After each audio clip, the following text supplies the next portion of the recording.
বাংলাদেশের আইন কতটা জঘন্য হলে এর মতো একটা বুইরা মহিলা আমার ধর্ষণ মামলা দেয়। 50 বছরের বুইরা মহিলা এর আবার কেউ ধর্ষণ করে কেমনে? এটা তুই করে যায় প্রমাণ করিস।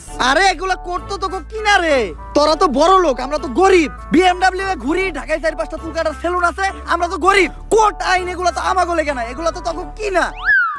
একটা ছেলে কতটা অসহায় হইতে পারে আমি বুঝাইতে পারবো না। একটা ছেলে কতটা অসহায় হইতে পারে, একটা দুইটা না 5-5টা মামলা করতে এই বজ্জাত মহিলা আমার নামে। আমার যেমনে খুশি অমনে না চাইতাছে।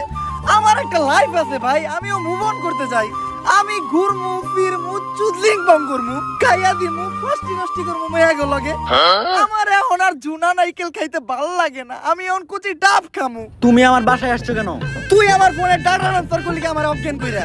বাংলাদেশের ছেলেদের কাশের সাথে যে আমি চুদলিং বং করতে ওইটা নিলি কে তুই আমার ফোন থেকে ট্রান্সফার কইরা? বাংলাদেশের কত শত মেয়েরা আমি খেয়ে দিতি ফষ্টি নষ্টি করতি, এগুলার ছবি ভিডিও তুই নিলি কে তোর ফোনে ট্রান্সফার করে? স্টুপিডের বাচ্চা। হ্যালো, মুমিনুল আসছে আমার বাসায়। ওরে যেই কাজের জন্য আনছি সেই কাজ না কইরা ও মারামারি করতেছে। আপনারা তাড়াতাড়ি 465-তে আসেন। স্টুপিড মহিলা কি বলে? ওর বাসায় নাকি আমি মারামারি করতাছি। তাহলে কি করতেছো তুমি?